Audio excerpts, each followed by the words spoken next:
Kembali di Ainus Malam, viral di media sosial video yang menunjukkan pesawat Batik Air hampir tergelincir saat mendarat di landasan Bandara Internasional Soekarno-Hatta, Tangerang, Banten pada hari Sabtu.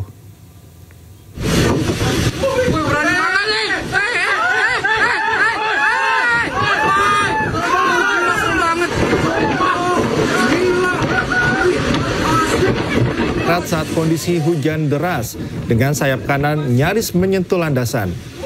Pihak maskapai Batik Air membenarkan pesawat dengan registrasi PKLDJ melakukan pendaratan ketika situasi hujan cukup lebat. Kemudian saat pesawat mendekati landasan pacu terjadi peningkatan kecepatan angin dari arah samping. Meski demikian, pendaratan berlangsung dalam kondisi aman dan telah mengikuti seluruh prosedur operasional standar penerbangan. Berdasarkan hasil inspeksi pesawat usai mendarat, tidak ditemukan adanya kerusakan dan pesawat dinyatakan aman serta layak untuk melanjutkan operasional.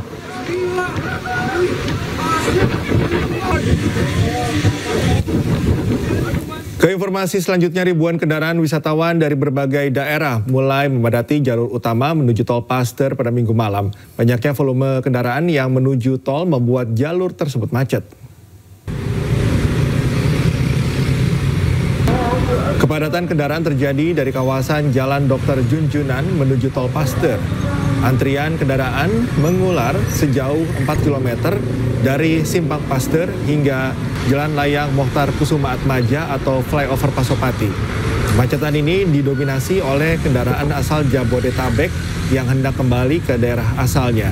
Jasa Marga mencatat 36.664 kendaraan masuk tol Paster. Jumlah ini diprediksi akan meningkat hingga malam nanti mengingat berakhirnya libur panjang Tahun Baru Islam.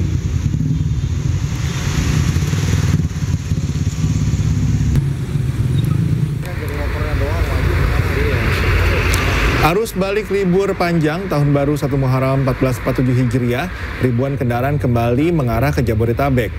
Padatnya ruas tol membuat kendaraan hanya bisa berjalan merayap dari kilometer 40 hingga kilometer 62. Ruas tol Jakarta Cikampek hingga malam hari terpantau padat merayap. Dan kendaraan hanya bisa merayap secara perlahan karena tingginya volume kendaraan yang mengarah ke Jakarta. Kepadatan didominasi kendaraan pribadi dan bus. Untuk mengurai kepadatan, pihak kepolisian dan Jasa Marga menyiapkan satu lajur untuk kontraflow mulai dari kilometer 65 hingga kilometer 47. Dan jika arus lalu lintas terus meningkat, kontraflow akan diperpanjang dari kilometer 70. Diperkirakan pada puncak arus balik libur panjang Tahun Baru 1 Muharram akan terus meningkat hingga tengah malam hari.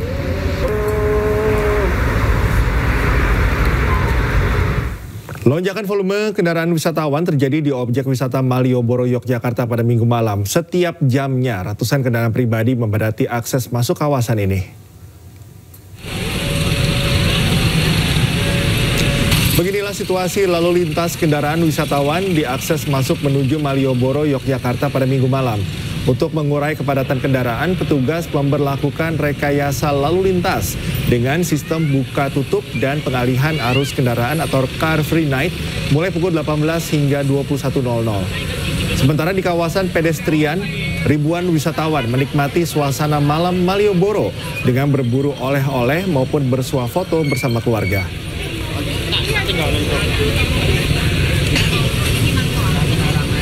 Beralih ke informasi berikutnya, Sekretaris Kabinet Letkol Teddy Indrawijaya bersama beberapa menteri lainnya meninjau lokasi sekolah rakyat di sentra Handayani, Jakarta Timur.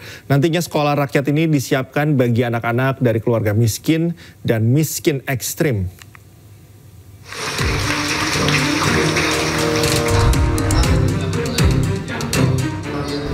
Pembangunan sekolah rakyat mulai rampung di sejumlah wilayah.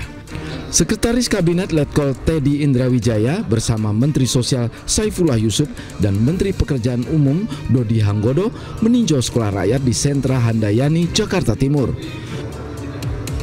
Peninjauan ini untuk memastikan kesiapan operasional sekolah berasrama yang ditujukan bagi anak-anak dari keluarga miskin dan miskin ekstrim.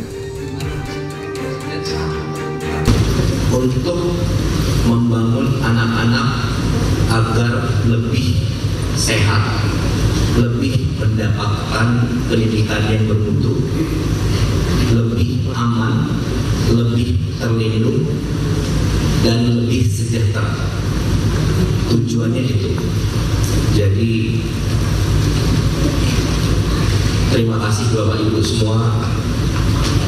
telah hadir di sini.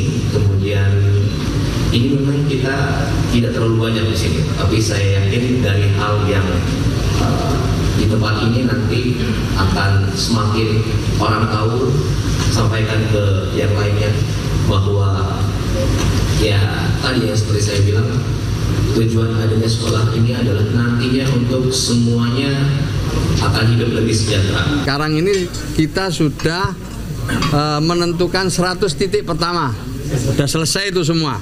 Artinya sudah dalam proses finalisasi, gurunya, muridnya, dan perangkat-perangkat lain sudah jalan, yang insya Allah di akhir Juni ini semuanya tuntas.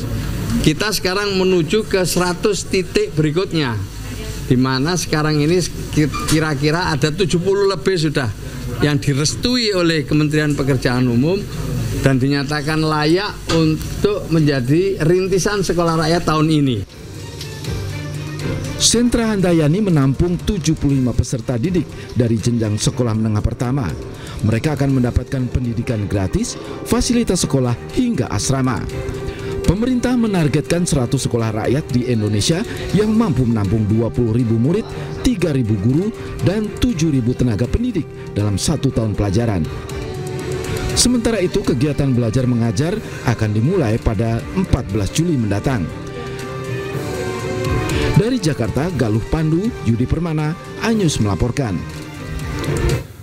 Guna membangun sinergitas pemerintah daerah dan pemerintah pusat, para kepala daerah menjalani retret gelombang 2 di kampus Institut Pemerintahan Dalam Negeri Jatinangor, Kabupaten Sumedang, Jawa Barat.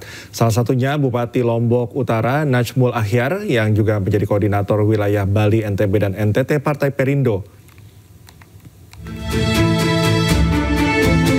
Meski jauh dari kenyamanan kantor dan fasilitas VIP, para kepala daerah dari seluruh pelosok negeri tampak hikmat mengikuti retret gelombang 2 di kampus IPDN Jatinangor, Kabupaten Sumedang, Jawa Barat.